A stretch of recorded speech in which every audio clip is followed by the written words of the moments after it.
Atención. La siguiente información no pretende ofender, discriminar ni mucho menos atacar las diferentes formas de pensar, religión ni creencia de quienes vean este video. Está diseñado con el propósito de instar al auditorio a la investigación personal de las Santas Escrituras.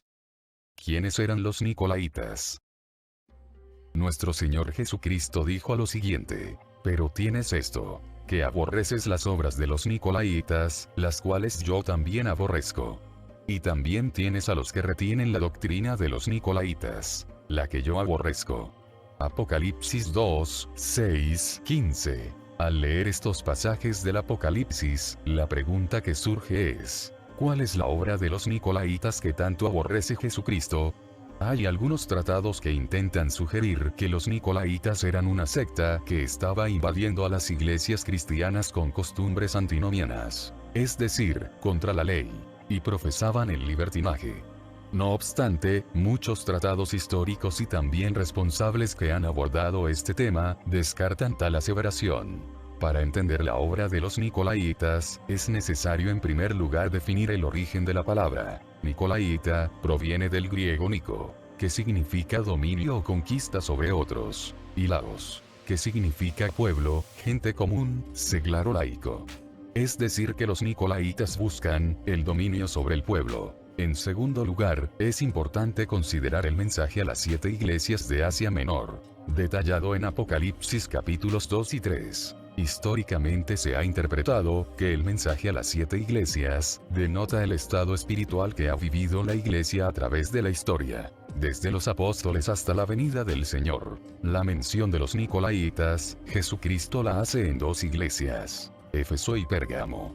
En el caso de Éfeso, es un reconocimiento al rechazo de la obra de los Nicolaitas. Pero en Pérgamo, es una dura reprensión por recibir la doctrina de los Nicolaitas. Esto nos permite inferir que, en esa iglesia, se había consolidado aquella corriente de pensamiento. ¿Cuál es la obra o doctrina de los Nicolaitas? La carta a Éfeso representa el inicio de la iglesia desde el día de Pentecostés, mientras que la carta a Pérgamo nos muestra la decadencia espiritual de la iglesia. Éfeso significa deseada, pero Pérgamo significa casamiento. La deseada iglesia de Cristo había decaído hasta llegar al punto de olvidar el compromiso con su Señor, y definitivamente contraer matrimonio con otro. La pregunta que brota inevitablemente es: ¿con quién se casó la iglesia de Pérgamo? Para responder esta pregunta, es imprescindible considerar lo que el Señor le dice a esta iglesia: yo conozco tus obras, y dónde moras. ¿Dónde está el trono de Satanás? Apocalipsis 2, 13. La Biblia es sumamente clara en precisarnos que el trono de Satanás no está en el cielo ni en el infierno, sino en el mundo. El Señor Jesucristo lo dijo muy claro, en Juan 14, 30. No hablaré ya mucho con vosotros, porque viene el príncipe de este mundo, y él nada tiene en mí. Considerando esto, ya podemos saber con quién se casó la iglesia de Pérgamo. Ella no considera que debe estar alejada del mundo y salir de él. Ella mora en el mundo, y mora donde está el trono del mismo diablo. Pérgamo tipifica el compromiso que la iglesia asumió con el Estado y con el mundo.